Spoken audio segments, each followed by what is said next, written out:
Eu queria que você abrisse comigo em Miqueias 2, capítulo 2, versículo 12. Miqueias 2, 12.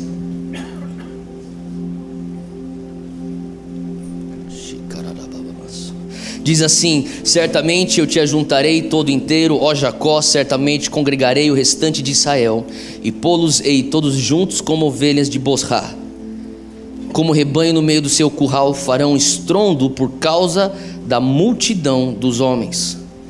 Subirá diante deles o arroteador, eles romperão e entrarão pela porta e sairão por ela, e o rei irá adiante deles, e o Senhor à testa deles. Aqui o profeta Miqueias, ele é um porta-voz para a nação de Israel, e ele está falando: certamente Israel, o Senhor diz o seguinte: ele vai ajuntar Jacó, o povo de Israel. Ele vai ajuntar Israel de uma maneira que Israel estará no centro do curral. E diz aqui no versículo 12, se você for ver, fala que como rebanho no meio do seu curral farão estrondo por causa da multidão dos homens. Em outras palavras, existe aqui uma densidade demográfica alta nesse curral. E na verdade eles são pessoas de Israel, mas aqui o profeta ele descreve e faz o paralelo como ovelhas de Bosra. Então ele fala assim: eu queria que você imaginasse um curral cheio de ovelha, apertado, e aquilo lá, o profeta diz: isso aqui é Israel, uma figura de Israel. E naquele curral apertado, as ovelhas de Bosra apertadas no seu curral, elas estão limitadas, elas estão restritas, elas têm aí eles sofrem a falta de espaço para expandirem, eles sofrem a falta de espaço de crescerem. E naquele momento a palavra de Deus diz que do meio de você virá então o arroteador. Olha só o que está escrito: eles romperão e entrarão pela porta e sairão por ela. Nós tivemos em 2015 a palavra de Deus vindo para nós aqui na Monte Sião como um ano do romper. E o que significa esse ano do romper? Significa a unção do romper vindo pelo arroteador, que nem está escrito no versículo 12. O arroteador aqui nesse caso é o nosso Deus, que vem com uma unção que ele rompe os limites que nos prendem. Ele rompe com a tampa que impede o nosso crescimento. Ele rompe com tudo aquilo que é uma restrição e impede com que haja uma expansão.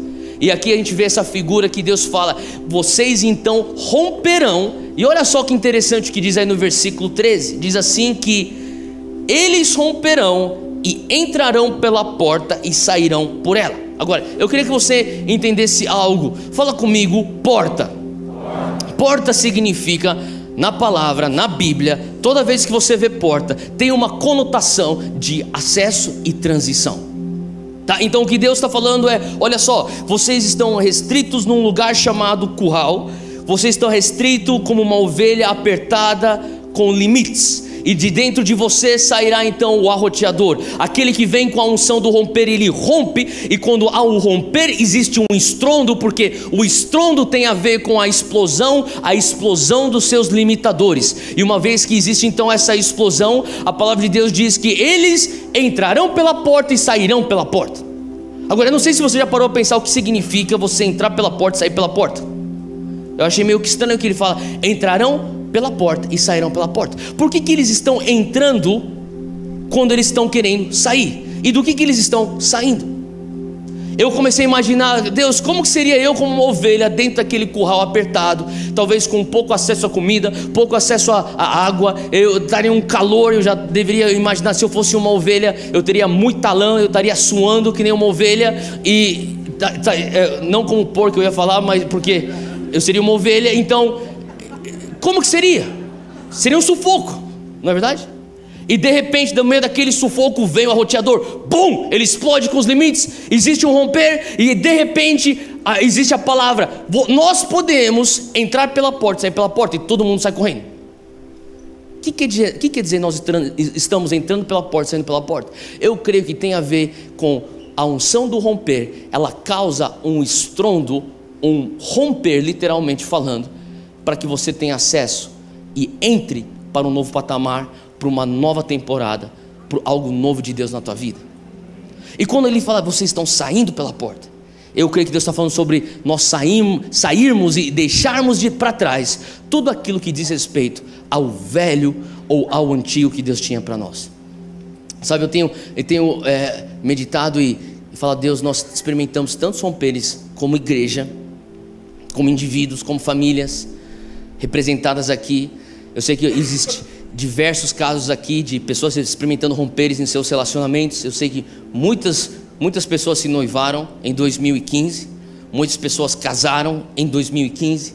Tive o privilégio ontem mesmo de fazer um casamento aqui de jovens que se noivaram em 2015 e casaram agora no início de 2016. Eu sei que tiveram pessoas, eu contei sobre uma situação de um senhor de seus quase 60, ele estava, entre seus 50 e 60 anos de idade. Ele veio falar comigo e falou assim: Theo, eu já estou andando com Jesus há quase 30 anos, e nos últimos 10 anos da minha vida, parece que a minha vida espiritual tem sido algo que é a mesmice, todo ano a mesma coisa, mas neste ano eu tive uma revelação de Deus que eu nunca tive. Parece que o que eu cresci nesse ano de 2015, eu não cresci em 30 anos espiritualmente. Eu falei: glória a Deus, isso é o romper de Deus na tua vida. E sabe, eu falo para você, o romper que nós temos que mais celebrar são justamente esses. O romper que acontece no teu relacionamento espiritual com Deus, onde você fala assim: houve um romper e eu estou num outro patamar de intimidade com Ele. Eu sei também de pessoas que tiveram romperes em outras áreas, que nem muitos jovens tiveram romperes e falam assim: cara, eu não posso estudar porque eu não tenho finanças. E de repente houve um romper na vida deles. Aquilo que parecia que era o limitador, a falta de finanças, de repente veio uma bolsa de estudos do nada. Quantos podem dar glória a Deus por isso? Isso aí é um romper de Deus na vida de um estudante. Eu sei que tem pessoas que estão falando assim: Theo, vocês estão sendo prometido uma promoção há muito tempo, e parece que esse negócio está enroscado em algum lugar, e de repente em 2015 houve o romper de Deus e bum, eu fui promovido. Pessoas tendo emprego, promoção, provisão, romper de Deus. Pessoas que estavam enfermos. Sabe, eu escutando um testemunho que eu não vou contar tudo para não estragar, porque eu falei para essa pessoa: você vai ter que contar isso para a gente depois. Mas um dos testemunhos mais poderosos que eu escutei hoje, de uma adolescente da nossa igreja, aqui do nosso grupo de adolescentes. Essa menina estava viajando de férias e ela estava voltando dos Estados Unidos, estava num aeroporto, prestes a entrar no voo para vir para São Paulo, e de repente ela enxerga uma garota na cadeira de rodas. E daí ela começa a lembrar as palavras daquilo que ela escutava aqui nos adolescentes: nós não temos um Espírito Santozinho. Não é porque eu sou uma adolescente que eu tenho um Espírito Santo Júnior. Não, eu tenho o Espírito Santo. E de repente aquele negócio começou a incomodar. Eu não sei se você já teve isso. Eu tenho todas as vezes. Tipo, você começa a ficar pensando e fala assim: não, deixa quieto. Daí você começa a pensar: cara, por que você vai deixar quieto? Você sabe que você não vai conseguir dormir hoje à noite. É melhor você não deixar quieto. É melhor você fazer o que você tem que fazer, e depois você vai ficar mais sossegado. E aquele negócio começou a crescer dentro dela. Ela falou assim: não, eu não vou orar. Mas imagina, daqui a pouco se eu começo a orar, daí eu perco o meu voo, como que vai ser? Da pessoa, se eu oro, e começou com várias desculpas, e finalmente ela falou assim: sabe de uma coisa, eu vou fazer algo. E ela foi lá e ela perguntou: posso orar por você? Ela começou a conversar com essa garota, uma garota americana, lá nos Estados Unidos, vindo para o Brasil. Ela sabia um pouquinho de português, e essa garota começou a falar assim: eu escutei que você estava falando no telefone, essa menina estava dando falando uma mensagem com alguém por WhatsApp em português, falando de Jesus. E daí ela falou assim: você é cristão por acaso? Ela: sim. Daí não tinha alguma escapatória, tipo, tá bom, deixa eu conversar com você. Conversou com ela, falou assim: deixa eu orar com você. E de repente ela pensou: sabe de uma coisa, eu tô aqui, eu tô na chuva, é melhor me molhar de verdade, então deixa eu orar. E ela impôs as mãos e falou assim: deixa eu orar com você. Ela começou a orar, e de repente na fila para entrar no voo tinha um outro missionário, e ele viu o que estava acontecendo, e ele falou: calma aí. Ele sai da fila e fala assim: ei, vocês estão orando por essa... eu posso entrar na oração? Pode. E ele entrou na oração junto com essa adolescente, e eles começaram a orar por essa garota de cadeira de rodas. E de repente, no meio da oração, a menina da cadeira de rodas falou assim: para de orar. O que aconteceu? Para de orar. E daí ela falou assim: eu vou ficar de pé. Agora, nesse ínterim, você tem que entender. Sabe quando você está prestes a entrar no voo e todo mundo está na fila esperando? E eles não abriram o voo, e agora você tem uma audiência de 200 e 300 passageiros, tudo olhando, tipo, quem que são esses loucos? O que eles estão fazendo com aquela garota lá de cadeira de rodas? E Deus, eu estava pensando, falei assim: cara, Deus não poderia ter armado isso melhor do que como Ele armou. E de repente essa garota está lá, ela fala assim: para de orar, eu vou levantar. E ela levanta. Agora, se eu não me engano, ela não andava fazia 10 anos. 10 anos. 10 anos que ela não andava. Olha só, isso eu estou falando. Eu estou falando de algo que aconteceu num portão, num terminal do aeroporto de Dallas. E essa garota, ela ficou de pé. E ela falou assim: eu vou andar. E ela começa a andar. E todo mundo assistindo. E ela começa a andar. E ela anda para lá, ela anda para cá. E nesse ínterim, essa adolescente que vai trazer o testemunho, ela fala assim: eu não estava acreditando. Eu estava tipo: Deus, o que está acontecendo comigo? Você já passou por isso? Quando Deus te usa e você é muito mais impactado do que a pessoa recebendo o milagre de Deus. Sabe o que eu estou falando? É o melhor sentimento. E a pessoa estava recebendo a cura, e ela começou a andar para lá, começou a andar para cá, começou a andar para lá, começou a andar para cá. E daí de repente, eles eram os últimos a entrarem no avião. A aeromoça que fica lá no balcão, logo na entrada, falou: vocês precisam entrar. E elas entraram. Essa adolescente menor de idade estava viajando sozinha, então ela teria que ter uma prioridade. Ela teria uma aeromoça para acompanhar ela para dentro da aeronave. E quando ela chegou, falou assim: ó, tem um lugar para você aqui. E daí ela falou assim: e também a outra teria que ter prioridade, porque ela era cadeirante. E dela falou assim: você tem a cadeira aqui da especial. Você: não quero a cadeira especial, eu quero sentar na cadeira normal. Ela sentou no assento normal. Ela chegou aqui no Brasil. Ela voltou para os Estados Unidos. Ela tem conversado com a nossa adolescente, tem mandado fotos, tem mandado testemunhos. Ela voltou a estar atuando na sua igreja. Ela falou assim: eu estou voltando para o Brasil. Ela tem alguma ligação aqui no Brasil. Você: estou voltando no Brasil. E pergunta para os pastores da tua igreja se eu posso trazer o meu testemunho quando eu estiver lá no Brasil, para testemunhar o que Deus fez. Glória a Deus. Cara, quantos concordam que isso foi um romper de Deus na vida daquela mulher? Sabe, isso é demais. Eu tenho falado: Deus, o Senhor tem usado tantos romperes. E sabe, uma das eu não sei se você já foi tão abençoado, mas tão abençoado por Deus, que você fica até sem jeito de perguntar: e agora? Sabe? Porque você tem medo, ou até você tem medo até de sonhar por coisas novas, porque você fala: é impossível aquilo que Deus falar que vai fazer, aquilo que Deus fala que vai fazer em mim ser melhor do que aquilo que Ele já fez. Então eu não quero nem frustrar, então não vou nem procurar saber o que é que tem próximo. Mas eu estava um pouco assim em outubro do ano passado. Eu tenho falado: Deus, cara, esse ano tem sido o melhor ano da minha vida, 2015. Tem sido o melhor ano para mim e para minha esposa. A gente tem experimentado romperes de Deus. Eu creio para a Monte Sião também, e para outras coisas que eu estou envolvido, como também líder do Dunamis. Tem sido um ano que a gente tem experimentado tantas coisas de Deus. Eu tenho falado assim: isso aqui tem sido o melhor ano da minha vida. Deus, eu fico até com medo de pensar em 2016, porque eu não sei se vai conseguir superar 2015. Mas Deus começou a falar comigo: sabe, eu quero que você continue sonhando alto. Eu não sei se você estava aqui na conferência Voz de Sião. O Sean Bolt esteve aqui conosco. Deus não poderia ter usado ele de uma maneira mais precisa quando ele profetizou sobre mim, falando assim: você tem que sonhar alto. Porque sabe, quando você começa a experimentar algumas coisas de Deus, a tua tendência, o teu medo é: Deus, eu quero começar a diminuir. Vamos entrar numa coisa razoável aqui para a gente não se frustrar. E Deus fala assim: não, Deus tem coisas altas para nós. Deus tem sonhos altos para você. Fala para o teu lado: Deus tem sonhos grandes para você. Você realmente crê nisso? Olha só o que está escrito aqui. Diz aqui que Ele subirá diante deles, eles romperão, eles entrarão pela porta, sairão por ela, e o rei irá diante deles. O Senhor irá à sua frente. Eu falei: Deus, eu preciso que o Senhor vá à minha frente em 2016. Depois de um romper, a única maneira que eu consigo manter esse negócio indo de melhor para melhor é quando o Senhor vai na minha frente. E o Senhor começou a falar sobre um ano de expansão e de estabelecer aquilo que nós já conquistamos através do romper. Eu tenho falado: Deus, mas isso é tão clichê, isso aí já vinha escutando isso desde lá de outubro, de novembro, ficando mais forte. O Senhor começou a trazer Isaías 54 no meu coração. Eu falava: Deus, isso aí é tão clichê, mas como assim, Deus? Não é? E o Senhor começou a falar assim: não, eu quero que você entenda o porquê você tem que expandir. Eu falei: Deus, é aquele tipo de discurso para crescimento de igreja. Deus, não é isso. Deus falou assim: não, eu vou te explicar o porquê que nós temos que expandir. E sabe, eu queria que você abrisse comigo em Isaías 54. Isaías 54 é um texto muito já conhecido. Versículo 1.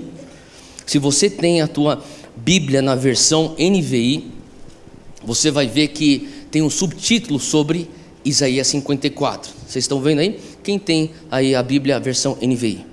Tá, você vai ver que tem um subtítulo, e o subtítulo diz: a futura glória de Sião. Não é isso? futura glória de Sião. Eu acho que não poderia ter um subtítulo mais apropriado para esse texto e para nós como igreja Monte Sião. Eu creio que tem tudo a ver com aquilo que nós estamos vivendo. Eu sei que o subtítulo não foi algo inspirado divinamente por Deus e não faz parte da Bíblia, mas é algo que foi imposto pelos teólogos que compilaram e canonizaram, mas mesmo assim eu creio que foi algo que Deus está separando para nós. Eu queria que você acompanhasse comigo desde o versículo 1, que diz assim: canta alegremente, ó estéril, que não deste à luz, exulta de prazer com alegre canto e exclama, tu que não tiveste dores de parto. Porque mais são os filhos da solitária, ou da estéril, ou da abandonada em algumas versões, do que os filhos da casada, diz o Senhor. Versículo 2, amplia, fala comigo, amplia. Fala, expanda. Fala, alargue. Alargue o lugar da tua tenda e as cortinas das tuas habitações se estendam. Não o impeças. A versão amplificada diz aqui, ao invés de dizer não o impeças, diz não faça economia nisso. O que quer dizer não fazer economia nisso? O que quer dizer não impedir o ampliar, a extensão, o alargar da sua tenda? Sabe, eu sentia o Senhor falando comigo enquanto eu li esse texto. Não faça economia nisso. Quantas vezes o nosso temor de homens, a nossa mentalidade regida por um pessimismo, fala, deixa eu abaixar minha expectativa porque eu não quero me frustrar. O Senhor fala, não faça economias na tua expectativa. Sabe o que significa? Não faça economias no teu sonho. O Senhor está falando, eu quero que você alargue, eu quero que você amplie, eu quero que você estenda. Não faça economia na tua fé. Pode fazer economia com qualquer outra coisa, mas não economize tua fé. Não economize tua expectativa, não economize teus sonhos, não economize visão. É isso que a palavra de Deus está dizendo. É uma ordem que Ele nos dá, olha só. Alonga as tuas cordas e firma bem as tuas estacas. E firma bem as tuas estacas. Fala comigo, estabelecer. Sabe que o ato de estabelecer tem tudo a ver com você firmar bem as tuas estacas? Sabe, o que Deus está falando aqui é sobre tenda. Naquela época Isaías está profetizando para um povo de Israel que se congregava dentro de tendas. Eles habitavam em tendas e nesse momento ele está falando assim, olha, vocês que estão acostumados com tendas, eu falo, alargue, expanda a tua tenda. Ele está falando, alargue as tuas cordas, as cordas que seguram a tenda, que esticam a tenda. Ele fala assim, alargue, em comprir, estendem as cordas. E ele fala, finca bem essas estacas. Por que é importante ficar bem as estacas? Porque no contexto de tendas, as estacas são fundações. No contexto de tenda, as estacas são a estrutura interna que vai proporcionar a firmeza e a solidez para o restante da tenda. Se você for parar para pensar, seria mais ou menos o equivalente a uma rocha que está descrito lá sobre o sábio que constrói sobre a rocha. Ele estava assim, ó, enfinca bem tuas estacas, alarga tuas tendas, comprida as cordas da tua habitação. E olha só o versículo 3, que é o chave. Porque transbordarás a mão direita e a esquerda. Tem uma tradução que diz que porque irás estender as suas fronteiras para todos os lados. Tem a amplificada que fala que a tua geografia vai se estender para a tua direita e para a tua esquerda. Por isso que você tem que ampliar, alargar, e você precisa expandir. Agora, olha a coisa chave aqui, fala, porque transbordarás a mão direita e a esquerda, e a tua posteridade, fala comigo, posteridade. A tua posteridade possuirá as nações e fará que sejam habitadas as cidades assoladas. Posteridade, legado, herança, gerações. Deus está falando sobre isso a nós, igreja. Posteridade, legado, herança, gerações. Sabe, antes da época de Moisés, existia então a menção do nosso Deus, sempre descrito como nós servimos o Deus de Abraão, e 3 gerações. Sempre havia a menção de um Deus que era geracional. Deixa eu falar, avivamento. Quantos aqui gostam de avivamento? Tá, legal. Se você não gosta de avivamento, eu falei no culto anterior, você está na igreja errada, porque aqui a gente busca avivamento, amém? E eu falei assim, sabe, se você for entender o que é avivamento, tem certas características, e uma característica de um avivamento sustentável, ele é multigeracional. Sempre foi do plano de Deus que o derramar dele fosse não apenas para uma geração, mas que fosse atingir diversas gerações. Sabe, o que eu creio que é isso, quando você começa a falar assim, Deus, eu quero ter uma visão do teu plano para a minha vida. Deus, eu quero ter uma visão do teu propósito para a minha vida. Se você começa a realmente ter a visão daquilo que Deus tem separado para você, você vai chegar numa conclusão, que é a visão de Deus é muito maior do que os teus dias aqui na terra. Em outras palavras, de duas, uma, é bem provável que muitas bênçãos que você está vivendo hoje, não tem nada a ver com você. Tem a ver com as gerações anteriores. E você está colhendo algo que eles plantaram. Ou outra, muita coisa que você não está vivendo aqui hoje, é algo que você está plantando, que os teus filhos vão usufruir, os teus netos e teus bisnetos. Faz sentido? Porque o avivamento e o mover de Deus e o derramar do Espírito Santo, ele vem não só para uma geração, ele vem para multigerações. E uma das coisas que eu tenho escutado há muito tempo, e eu não tenho como concordar mais, é que a geração jovem não é a geração do avivamento. A geração do avivamento é todo ser que respira. Se você tem 0 anos de idade ou 100 anos de idade, você é a geração do avivamento. Faz sentido o que eu estou falando? Deus ama trabalhar com gerações. E aqui o que a palavra de Deus está falando é como se você pudesse enxergar um valor do sistema de valores de Deus. Um dos valores é, ei, eu estou pedindo para que você amplie, eu estou pedindo para que você venha estender, eu estou pedindo para que você venha alargar, não para você falar assim, olha para mim como eu sou grande, como eu sou poderoso, olha só como os meus negócios prosperam, olha só como a minha empresa cresceu, olha só como a nossa igreja é mega, olha só como a minha família é numerosa, olha só, não é para isso. Eu quero que você amplie, eu quero que você expanda, porque tem tudo a ver com o versículo 3. Olha só o versículo 3.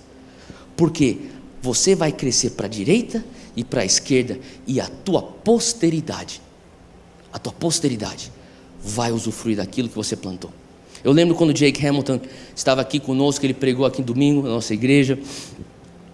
Ele contou uma história que eu achei que é uma história muito linda. É uma história de quando ele estava ministrando na Inglaterra, e o pastor que estava recebendo ele, levou ele para uma visita à Oxford University, a Universidade de Oxford, muito conhecida. E quando ele estava lá na Universidade de Oxford fazendo uma tour, a Universidade de Oxford é uma das mais antigas do mundo, e ele chegou num determinado lugar, onde era um prédio, e esse prédio tinha quase 500 anos de idade, quase 500 anos de idade. E esse pastor, ele entrou no prédio, ele começou a dar uma tour e começar a explicar de uma coisa que tinha acontecido há uns 6 anos atrás, que era um problema em uma das vigas originais daquele prédio. E aquilo se tornou, na verdade, foi para os jornais, essa história foi para os jornais, se tornou até documentários, e fizeram até documentários sobre essa história, mas havia umas vigas que eram feitas de madeira, que eram na verdade a madeira original da construção, que começaram a ceder, e eles estavam correndo o risco daquele teto cair. Então a prefeitura, ou não sei se foi a prefeitura, o governo teve ciência disso, e eles falaram para a Oxford University, vocês estão proibidos de mexer nisso, porque isso já é considerado um patrimônio histórico, e conforme a lei aqui da Inglaterra, vocês não podem tocar nisso, porque tem certos protocolos que vocês têm que respeitar se for fazer uma restauração desse prédio. Então eles não poderiam, então, outras palavras, pôr uma viga de aço ou pôr uma viga de concreto, eles não poderiam fazer isso, eles teriam que respeitar certos protocolos. Então eles foram estudar e descobrir quais são esses protocolos. Interditaram então o prédio, puseram alguns apoios, uns suportes, e foram então se engajar nesse processo. E eles se deram conta que haviam então plantas do prédio original de 500 anos atrás. Eles descobriram essas plantas e tiveram um grupo de engenheiros que estavam estudando, historiadores junto com eles, e eles estavam nesse processo que era um evento significante para a cidade. E em determinado momento os engenheiros descobriram que das plantas originais haviam então escrito lá nessas plantas originais umas anotações no canto de uma das plantas, e a anotação dizia algo assim: daqui 500 anos essas madeiras irão ceder, e ele descreve o tipo de madeira e o tipo de árvore de onde vinham essas madeiras. E os construtores, 500 anos atrás, falaram: sabendo disso, no quintal desse prédio, nós plantamos as mesmas árvores, para que quando vocês necessitarem substituir essas vigas, vocês poderão ter acesso às mesmas madeiras. Eles largaram tudo, saíram correndo, foram lá para trás desse prédio, e dito e feito, lá no quintal, tinham árvores que eles falavam: ah, essas árvores também têm 500 anos de idade. Eles nem tinham a noção por que aquelas árvores que tinham 500 anos de idade. Agora, para pensar nessa história. Obviamente, esses engenheiros tiveram um senso de legado. Obviamente, esses engenheiros tiveram um senso de gerações por vir e de investir em algo que eles nem estariam vivos para ver se seria executado da maneira adequada. Eles fizeram o que estava no seu alcance, fizeram o plantio das árvores, fizeram as anotações e as direções, mas no momento em que eles estavam construindo aquele prédio, há 500 anos atrás, a probabilidade que aquelas árvores que eles estavam construindo também tinha sido plantada por uma geração anterior. E naquele momento eles falaram: nós vamos plantar árvores para as futuras gerações. Sabe, eu estava orando há uns anos atrás e o Senhor começou a falar comigo. Eu estava buscando avivamento. Deus, eu quero avivamento. Eu falava. Eu estava num momento onde eu tinha lido muito sobre o avivamento da Coreia, o avivamento na década de 80 na Argentina, o avivamento lá em Toronto, no Canadá, o avivamento da Rua Azusa, o avivamento do país de Gales, tantos moveres de Deus ao redor do mundo. Eu falava: Deus, será que um dia eu vou estar vivo para viver um avivamento? Eu quero realmente, genuinamente, estar no centro de algo épico que vai marcar a história da igreja. Eu quero viver isso. E o Senhor começou a falar comigo. Ele não me respondeu se eu vou estar vivo ou não. Eu não recebi essa resposta, mas eu recebi uma pergunta como uma resposta. E a pergunta era: você está disposto a investir em algo que você não vai poder usufruir? Você está disposto a plantar algo que você não vai estar aqui para colher? Será que você está disposto para investir as tuas finanças, tua energia, tuas afeições, tua paixão, teu tempo em algo que talvez os teus netos irão um dia usufruir daquilo? Eu não sei, mas isso é uma pergunta que indica extremamente, assim, que é uma pergunta que indica o tamanho do nosso ego.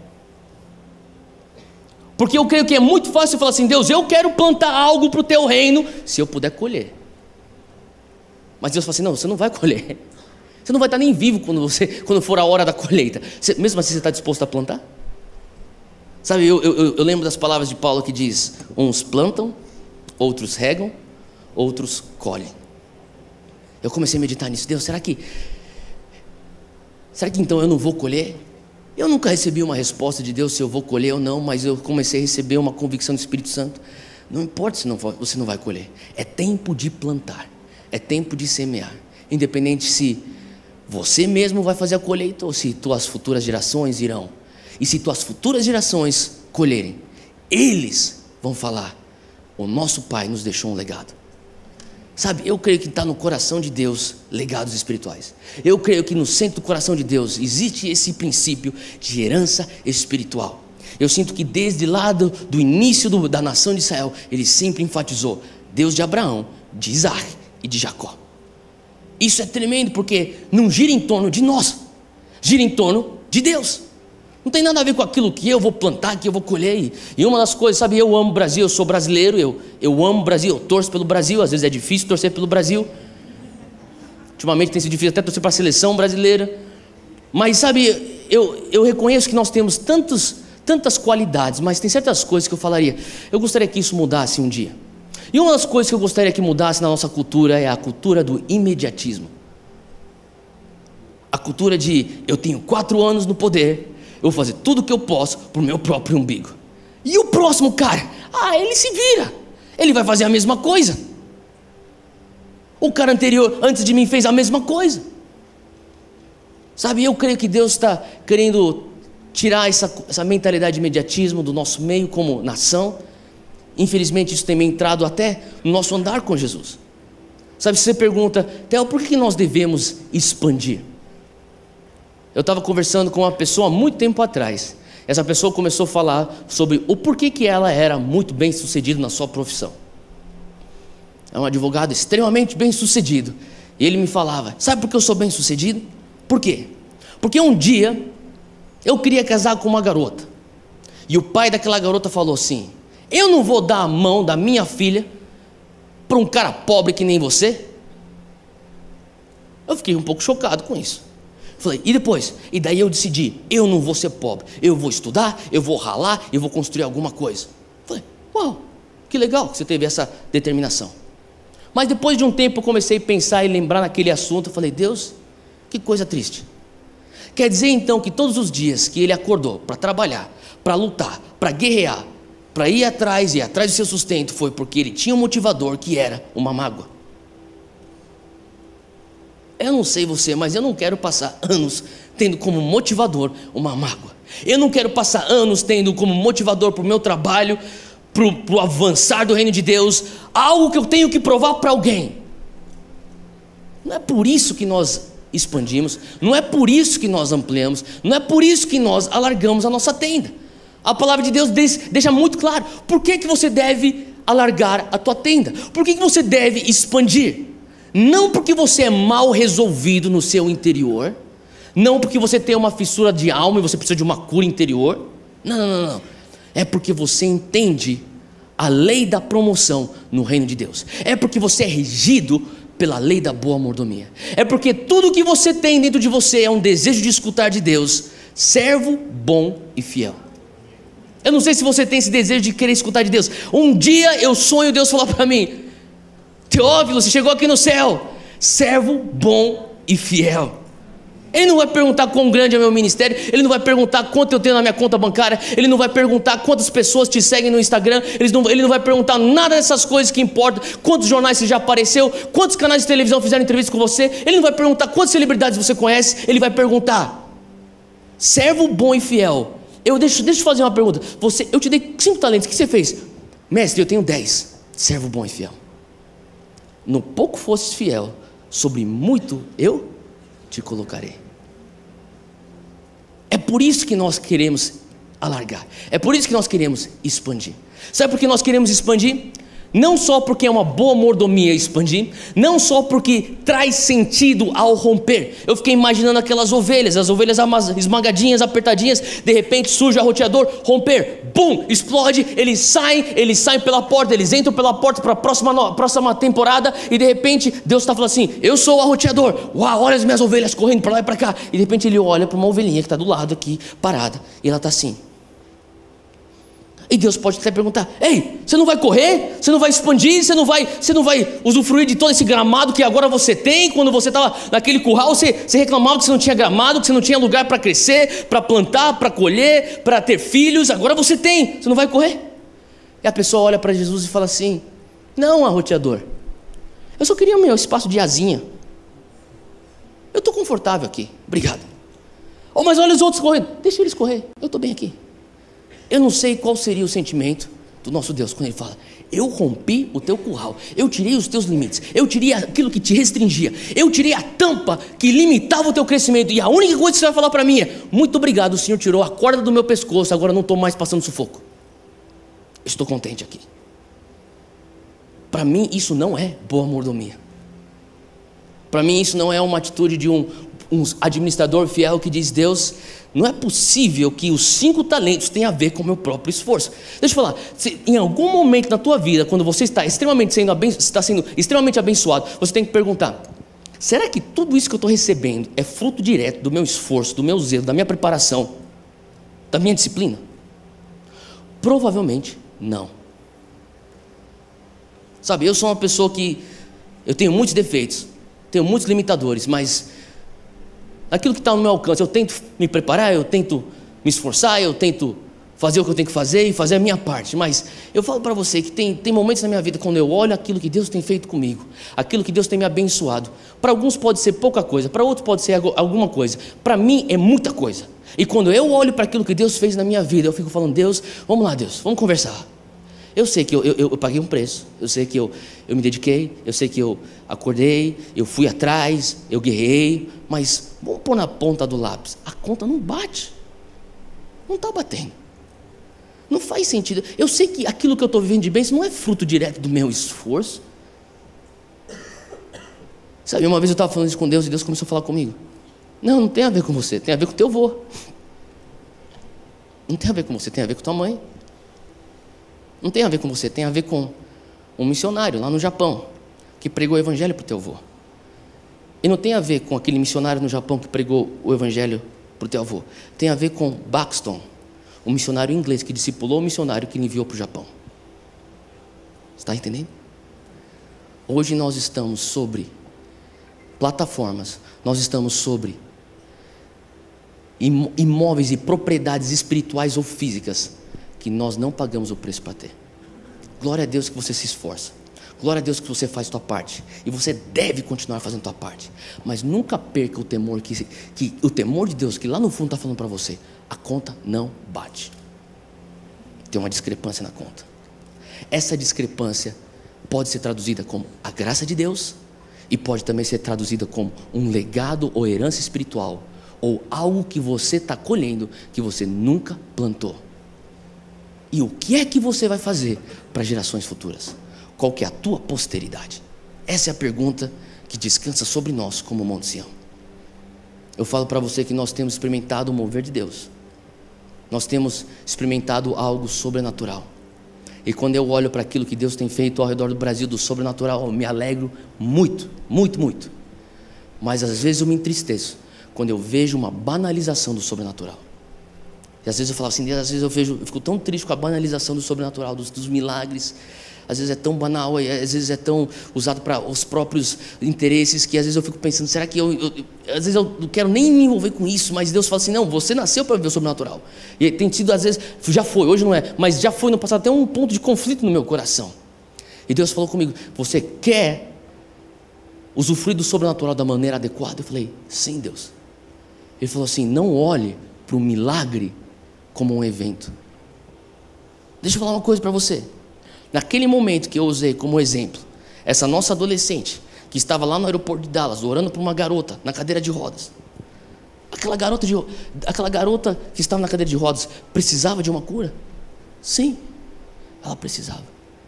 Deus tinha compaixão dela? Sim, Ele tinha compaixão dela.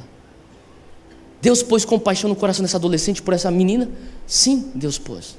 Deus resolveu uma situação que ela precisava de uma solução? Sim, qual que era a situação? Ela não conseguia andar e ela passou a andar. Deixa eu perguntar outra coisa. Será que o sobrenatural de Deus foi só para curar aquela garota? De uma condição que ela não conseguia andar? Não. Ele sim quis curá-la e a curou. Ela estava andando.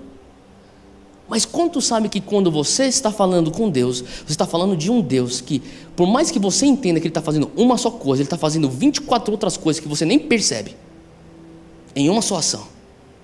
E naquele momento, talvez a única coisa que a gente pode enxergar, ou qualquer ser humano enxerga existe uma garota que ela é deficiente, ela não consegue andar, e agora depois do toque de Deus, ela levantou e não precisa mais de cadeira de rodas. Glória a Deus, e sim, devemos dar glórias a Deus. Mas se você não quiser banalizar o sobrenatural, você pergunta a Deus, e que mais? Que mais Ele acabou de dar uma prova que a terra pode ser invadida pelo céu. E uma cura física não é apenas uma cura física. Uma cura física é um convite. É um convite para um estilo de vida que fala, se aconteceu com essa garota, você pode experimentar isso todos os dias da tua vida. E se você conseguir entender que existe um portal sobre ela, e você consegue olhar além do evento e começar a entender que é um estilo de vida, você começa então a viver aquilo que Deus Filho, Jesus orava: Pai nosso que estás no céu, seja feita a tua vontade, assim na terra, venha o teu reino, seja feita a tua vontade, assim na terra como no céu. Sempre foi da vontade de Jesus trazer o céu para essa terra. Quando você consegue olhar além daquele milagre, e você consegue entender que existe um princípio por trás, você entende que você não precisa morrer para ir para o céu. Você consegue viver o céu aqui na terra. Você começa a entender que Deus está chamando você para andar debaixo de um portal de céus abertos. E sabe, o que eu creio é que quando a gente começa a experimentar o romper de Deus, do miraculoso, seja como um romper que nem essa garota que foi curada, seja o romper daquele senhor de 50 ou 60 e poucos anos de idade, que teve um ano que ele cresceu mais naquele ano do que 30 anos andando com Jesus. Seja o romper de um outro jovem que veio falar para mim, esse ano de 2016 eu largo esse vício. Eu falei, você vai largar em nome de Jesus, eu sei que você vai. Seja qual for o romper de um outro garoto, de um outro homem que falou para mim, até eu tenho um irmão, ele é um irmão meu de sangue. Há 12 anos nós não falamos, em 2015 Deus restaurou nosso relacionamento. Esse foi um romper. Independente do teu romper, quando você entende, Deus, eu quero ser bom, eu quero ser fiel, o Senhor fala, pega esses teus 5 talentos que eu acabei de te dar, transforma em 10. Como que eu faço isso? Amplia, alarga, expanda. Não porque você tem uma fissura na tua alma, mas porque você tem temor. Porque você quer ser encontrado um servo bom e fiel, porque você fala, eu quero deixar um legado para as próximas gerações. É por isso que eu quero alargar, é por isso que eu quero ampliar, é por isso que eu quero me estender. Faz sentido o que eu estou falando? E Deus nos chama para ser essa igreja que não vai banalizar aquilo que Ele está fazendo aqui no sobrenatural. Essa igreja que não vai olhar para uma... Sabe, eu tenho falado, eu não quero ser uma pessoa que quando Deus cura uma dor de cabeça, fala assim, só uma dor de cabeça. Não, eu quero comemorar Deus curando uma dor de cabeça, assim como eu comemoro quando Deus cura um tumor dentro de um cérebro de uma outra pessoa. Isso sim é ter um coração de criança. É ter um coração que nunca perde o uau. Uau, Deus. Uau, Deus. Faz sentido? E quando Deus começa a trazer os romperes, a minha próxima pergunta é, Deus, uau, quanto romper, mas no fundo da minha cabeça estou pensando, meu Deus, e aí? Como que eu vou fazer para pegar esses 5 e transformar em 10? E o Senhor traz Isaías 54 para nós como igreja e diz, alargue as suas tendas, amplie. Isso pode ser tanto no espiritual como no físico. Abra comigo em Lucas 11, e eu quero terminar, na verdade eu tenho só mais 2 versículos e eu vou terminar. Então, por que eu devo expandir? Para dar sequência ao romper de Deus na minha vida, para eu ser um bom mordomo do miraculoso de Deus na minha vida. Lucas 11:24 diz assim, Lucas 11:24, quando o espírito imundo tem saído do homem, ele anda por lugares secos buscando repouso e não o achando, ele diz, eu tornarei para a minha casa de onde saí. E chegando lá, ele acha a varrida, adornada, então ele vai e leva consigo outros 7 espíritos piores do que ele, e entrando habitam ali, e o último estado desse homem é pior do que o primeiro. Agora, esses versículos talvez você já escutou diversas vezes, e está falando aqui sobre libertação. Fala aqui sobre um homem que tinha um demônio, esse demônio foi expulso pela autoridade de Jesus. Esse demônio então ele sai procurando lugares áridos e secos para ele poder habitar, porque o espírito precisa de um lugar físico para estar, e daí ele fala assim, eu não consigo achar, então ele fala assim, quem sabe eu vou voltar para o lugar de onde eu vim. Nesse ínterim, o homem que tinha o demônio, ele teve a libertação, o demônio saiu dele, e ele falou assim, uau, Jesus, Tu és tão bom, o Senhor tirou o demônio de dentro de mim, eu não sofro mais a opressão, eu não sou mais possuído por esse demônio demônio não me atormenta mais, agora eu estou limpo e está varrido dentro de mim, está adornado. Mas ele nunca pensou, que mais? E agora? Ele nunca pensou, seria uma boa ideia eu preencher essa casa agora com o Espírito Santo. Ele simplesmente falou, eu fui liberto, eu recebi uma libertação, isso é muito bom. E ele deixa a casa varrida, adornada e vazia. E daí o demônio ele volta e ele fala assim, uau, aquele lugar que eu tinha ido embora, agora está varrido, está adornado, está limpo, mas não tem ninguém morando nele. Então me dá legalidade para eu voltar nisso. Então ele fala, ei, vocês 7, vem comigo. São 7 piores do que era o estado anterior. Eles entram e pioram o estado atual do que era o anterior. Eu sei que você entende isso como um princípio da libertação, mas eu queria que você entendesse isso como um princípio espiritual antes disso. Qual que é o princípio espiritual antes disso? É que não existe território neutro no espírito. Faz sentido? Não existe território neutro no espírito. O crente que pensa, eu vou viver minha vida em manutenção, eu não estou pecando, eu não estou no inferno, mas vou me manter. Eu não vou avançar tanto o reino de Deus, eu não vou ser tão radical assim, eu não vou ser tão apaixonado assim, mas deixa eu botar minha vida num piloto automático. Talvez ele pensa, eu estou na manutenção da minha fé. Eu tenho minha cadeira cativa lá no céu, está me esperando, na segunda volta de Cristo eu subo para o céu, senão se eu morrer antes, eu vou estar lá com Ele. Mas ele fala assim, eu não vou precisar avançar, eu não vou expandir o reino de Deus, deixa eu ficar aqui desse jeito que está bom. Ele pode pensar que está fazendo manutenção, quando na verdade ele está retrocedendo. Porque no espírito existe constante movimento. No espírito, no mundo espiritual, Jesus está explicando, existe um princípio. Ou o reino dos céus está invadindo a terra, ou o reino das trevas está invadindo a terra. É um dos dois. Então deixa eu falar para você, se você experimenta o romper de Deus, além do fato que você tem que ser um bom mordomo, além do fato que você tem que construir um legado, eu falo para você, faz sentido você expandir, porque uma vez que você recebe o romper de Deus, não existe território neutro. Você toma aquele território, você estabelece aquele território como o território do reino de Deus. E uma vez que você toma aquele território, você fala, eu vou expandir mais. E quanto mais você vai expandindo, mais você vai tomando os territórios no mundo espiritual como territórios do reino de Deus. Faz sentido? Abre comigo Colossenses. Colossenses 2, versículo 6. Diz assim, Paulo fala, como, pois, recebestes o Senhor Jesus Cristo, assim também andai nele. Fala comigo, receber. Fala, andar. Você está vendo que são dois verbos diferentes, não é verdade? Deixa eu falar uma coisa é você receber Jesus, a outra coisa é você andar nele. Tem muita gente recebendo Jesus. Outro dia teve o deputado Carlos Alberto Bezerra Júnior, que veio aqui, trouxe testemunho. Ele veio falar, estava conversando comigo e falou assim, então você sabia quais são os dados de evangélicos no Brasil? Eu falei, eu sei que são muito altos. Ele falou assim, são 24,8%, de acordo com os últimos dados do IBGE, são declarados evangélicos no Brasil. E ele falou para mim, sabe uma coisa muito triste? Eu falei, o que foi? Existe uma outra lacuna, vai ter uma outra lacuna na próxima estatística do IBGE. Qual que é? São evangélicos não praticantes. E aquilo me remeteu à minha infância, quando eu escutava de católicos praticantes e católicos não praticantes. Falei, o quê? Ele falou assim, é triste. Nós somos 24,8% da população que se diz, nós somos evangélicos. Mas nas próximas estatísticas haverá então uma outra lacuna.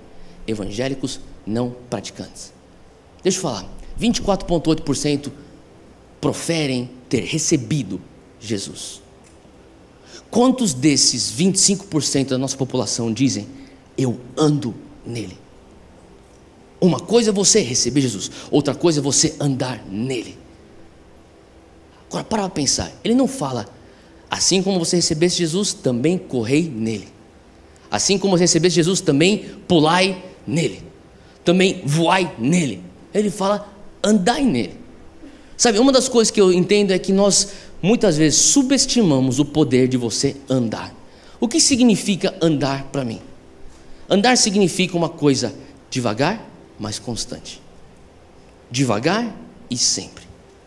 Eu estava contando nos outros 3 cultos que nós tivemos hoje, antes desse último, eu estava contando que um sábado, ano passado, eu estava saindo daqui, e quando eu estava saindo daqui, eu passei bem aqui na frente do nosso prédio, e eu virei à esquerda para sair, e eu vi bem na calçada um senhor sentado. Ele estava sentado, ele estava enxugando sua testa de suor, ele estava cansado, ele estava ofegante. Eu parei e falei, opa, tudo bem com o senhor? Ele falou assim, estou com sede. Eu falei, não, tudo bem, você está bem? Ele disse, estou com sede. Eu falei, tá bom. Eu falei, que mais? Ele falou, estou com fome. Eu vi um dos adolescentes nossos estava passando, eu falei assim, ei, pega lá água e comida aqui para ele. A gente trouxe comida, água para ele, a gente sentou lá, a gente deu água, comida para ele. Finalmente ele começou a ficar mais tranquilo. Ele falou assim, eu estou andando muito tempo. Eu falei, sério? Eu falei, sim. Eu falei, de onde o senhor está vindo? Ele falou assim, hoje eu acordei e eu vim andando aqui para o Morumbi, lá do Brás. Ele andou do Brás, ô louco mesmo. Alguém ficou bem impressionado aqui na primeira fileira. Então, ele veio lá do Brás até o Morumbi andando. Eram 4 horas da tarde. Ele falou assim, hoje às 7 horas da manhã eu acordei e eu saí andando. Obviamente tinha uma causa por isso que não vem ao caso. Ele abriu pra gente, a gente orou com ele, a gente ministrou ele. Mas ele estava passando uma situação muito difícil. Mas ele falou assim, hoje eu tinha que esparecer a cabeça, eu tinha que sair daquele ambiente. Eu peguei e eu saí andando. Eu nem sabia para onde eu estava. Eu fui andando. Eu cheguei aqui, eu nem sei onde eu estou. Falei, você está no Morumbi.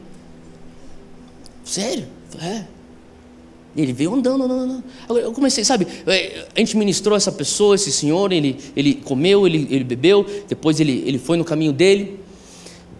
Mas eu comecei a pensar, Deus, sabe, 7 horas da manhã esse senhor acorda.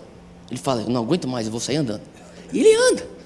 Ele anda a distâncias grandes por muitas horas, até chegar aqui. Eu falei, uau, a reação natural, lá do Brás até aqui, E Deus começou a falar assim, você subestima o poder de andar. A gente se impressiona com pessoas que correm. Se eu fosse para você, quem quer assistir 100 metros rasos de caminhada nas Olimpíadas? Ninguém vai querer. Agora, se você que fala assim, o Usain Bolt vai correr, você quer assistir? Todo mundo para assistir. A gente se impressiona com velocidade, a gente se impressiona com um tiro, a gente se impressiona com uma explosão, nós impressionamos com um sucesso que vem da noite para o dia, nós nos impressionamos com algo que uma vez não estava e de repente, uau, está aqui, na nossa cara. E Deus fala através de Paulo, assim como você recebeu, andai. Andar às vezes é uma coisa que não é tão atraente, não é tão vislumbrante, mas é aquela coisa, devagar e sempre, devagar e sempre. E deixa eu falar uma coisa, antes mesmo de eu nascer, essa igreja já estava andando. 1977, na verdade a data é 7/7/77, a fundação dessa igreja. E desde 77, essa liderança tem andado. Alguns de vocês estão aqui desde 77, e vocês sabem o que eu estou falando. Andando todos os dias.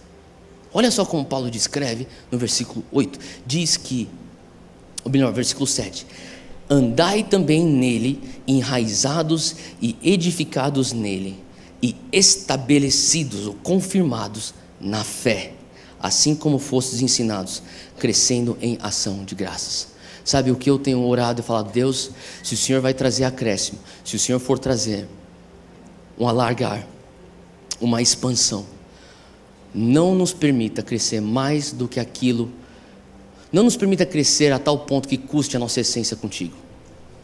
Faz sentido?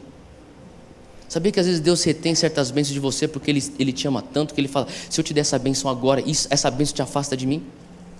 E nós temos que falar, Deus, se o Senhor está querendo trazer acréscimo para nós, e eu falo aqui especificamente para Monte Sião, se o Senhor quer trazer crescimento, eu falo especificamente para Monte Sião, nós temos como liderança orado e nós temos como igreja orado. Alguns que estão aqui desde 77, vocês sabem que tem sido algo que tem sido orado desde o início. Deus, nós nunca queremos sair do centro da tua perfeita vontade de Deus para nós.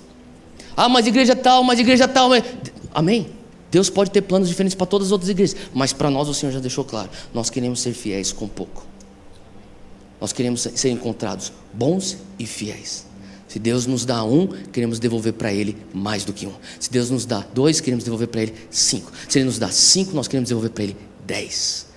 E nós queremos andar. Eu não creio que Deus nos chama para correr como Monte Sião. Eu creio que Deus está nos chamando para continuarmos andando. E chega um momento que é notório que nós temos que expandir. E chega um momento que você tem que perguntar a Deus, o que significa andar contigo? Eu quero só pincelar isso rapidinho enquanto eu termino. Enraizado, edificado e estabelecido.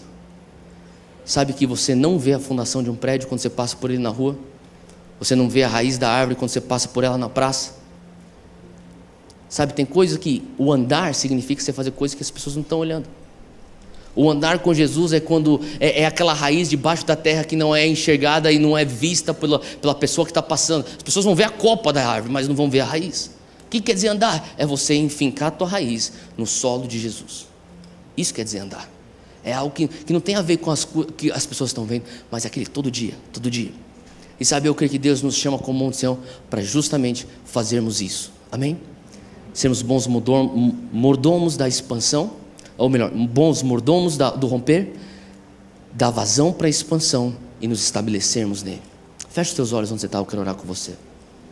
Senhor Deus, eu quero te agradecer por cada um que está aqui. Eu te agradeço porque o Senhor tem um chamado sobre nós como igreja Monte Sião. E nesse culto onde nós estamos falando sobre a expansão e os projetos de expansão para nós como igreja, nós não queremos perder de vista o porquê que nós expandimos. Nós não queremos perder de vista que o Senhor tem depositado em nós um apreço por legado. E nós sim queremos ser encontrados como aquelas pessoas que estão construindo um legado. Pai, eu peço agora que o Senhor vai estar pondo dentro de nós uma determinação para não só receber aquilo que o Senhor tem feito em nós, mas que nós venhamos andar em Ti, andar constantemente contigo.